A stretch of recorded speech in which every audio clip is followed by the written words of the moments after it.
keeping quiet and speaking her mind. Now she stands where she belongs, right in her truth where she's been all along. She's rolling with Tammy, loud and free, saying what you think or don't wanna be. No filter, no fuss, no let me be nice. She said what she said and she said it twice. She ain't here to play, she ain't here to please. She's cutting through the noise with that southern breeze. If it ruffles feathers, let 'em fly. Grammie Tammy, don't apologize. Welcome to Grammie Tammy, raw and uncensored.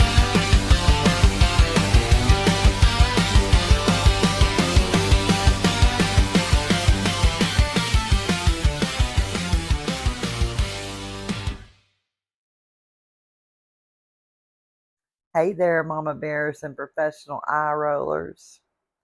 I have a question and I need y'all to be honest with me because I've been doing some thinking and I'm a little bit concerned. Was my husband always this dumb or did I just finally start paying attention? Now, before anybody gets sensitive, I'm not saying he's actually dumb. I'm just saying that there are moments, very specific moments, that make me pause and wonder how we got this far without a supervisor. Moments where I look at him and think, you made it this far. How? Because here's the thing. When you first meet somebody and you're not seeing the full picture, you're seeing highlights. You're seeing the best behavior. You're seeing a version of them that knows they're being evaluated. You're not paying attention to how they load a dishwasher or how they fold towels or how they interpret simple instructions. And if you are, let's be honest, half of us wouldn't be married. Because if I had known then what I know now, I wouldn't have necessarily changed my mind, but I would have definitely asked a few follow-up questions. I would have needed clarification. Because there are things, simple things, that should not be confusing, and yet somehow they are. Like take directions, for example. If I say turn left, I mean turn left. Not hesitate or question it or look at me like I just handed you a math equation. Just turn. But instead I get this left.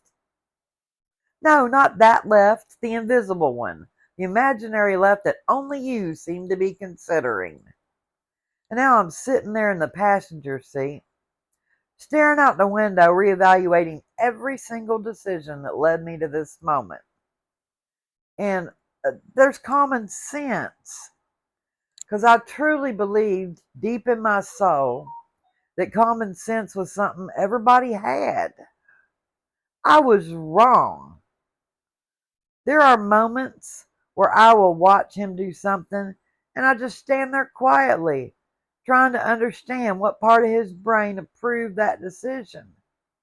Because it was not logic. It wasn't experience.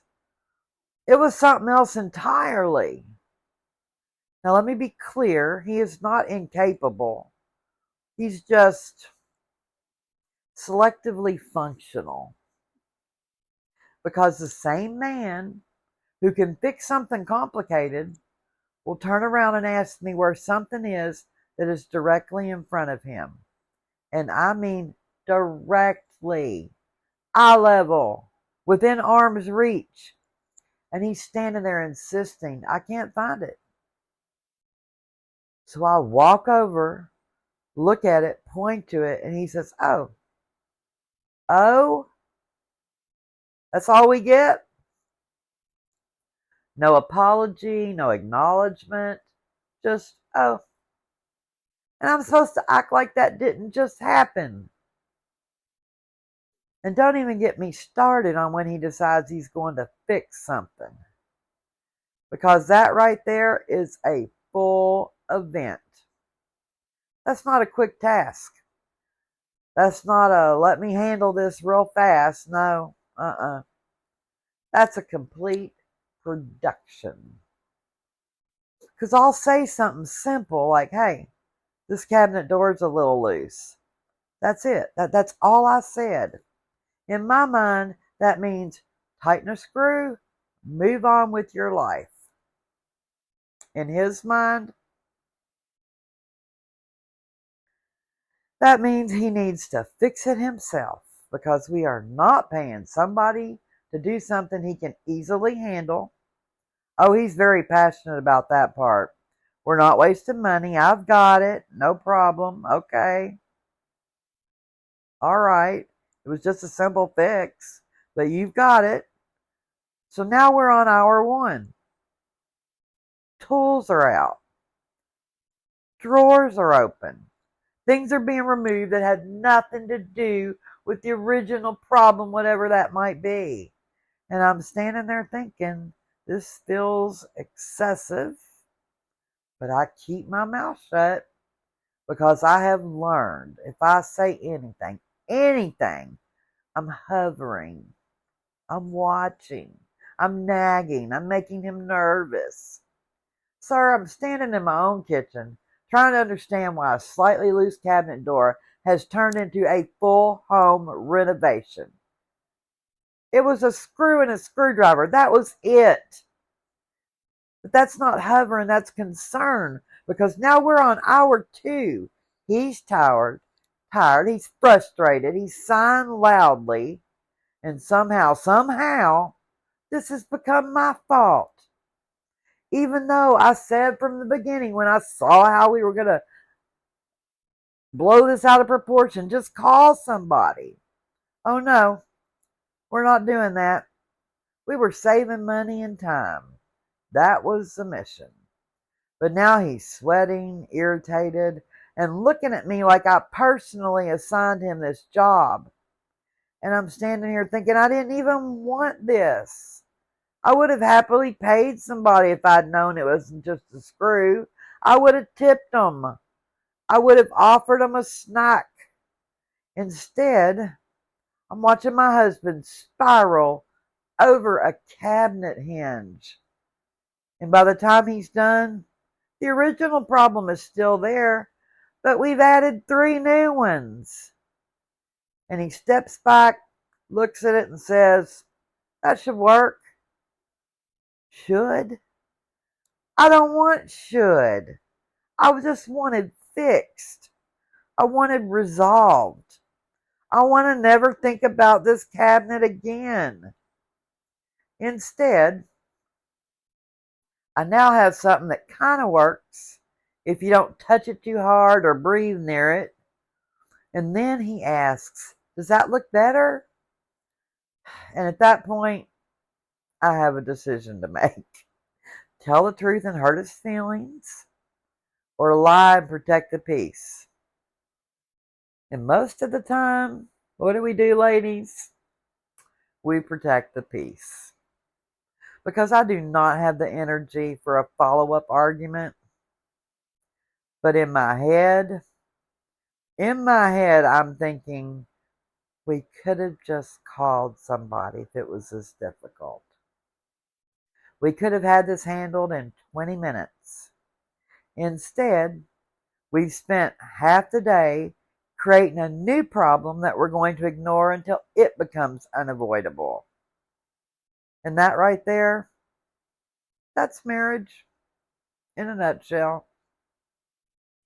And let's talk about listening. Because I say things, clear things, direct things, important things, and somehow they just disappear. I can say, don't forget we have somewhere to be tomorrow. And the next day, he's sitting there like, we're going somewhere? Yes, yes we are, because I said that out loud to your face while making eye contact. And yet here we are, starting all over. Now, here's what really gets me. I don't think he was like this in the beginning. Or maybe he was and I just didn't notice. Because in the beginning, everything feels smoother. You're both trying, you're both paying attention, you're both presenting your best selves, and then comfort sets in. And that's when the truth shows up. That's when you start noticing things that were probably always there. You just didn't see them before because you were distracted. Distracted by feelings, excitement, the idea of what this relationship could be. And once that settled, you were left with reality. And reality looks at you and says, "So, what do you think?" And sometimes the answer is, "I think I need a minute." A full minute. But let me say this. There are still moments where he does something right, something thoughtful, something kind, something that reminds me exactly why I chose him. And in those moments, I think, okay, there you are. I remember you. Because love doesn't disappear, it just changes. It becomes less about perfection and more about acceptance. Acceptance that this person's not perfect. He's going to confuse you. He's going to frustrate you. But he's still yours. And somehow that matters more. Even if you spend half your time questioning their decision-making skills.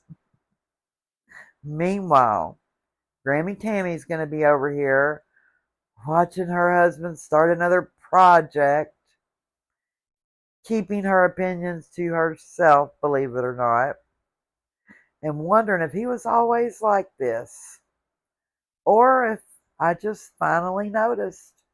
Who knows? Love y'all. We'll talk to you later.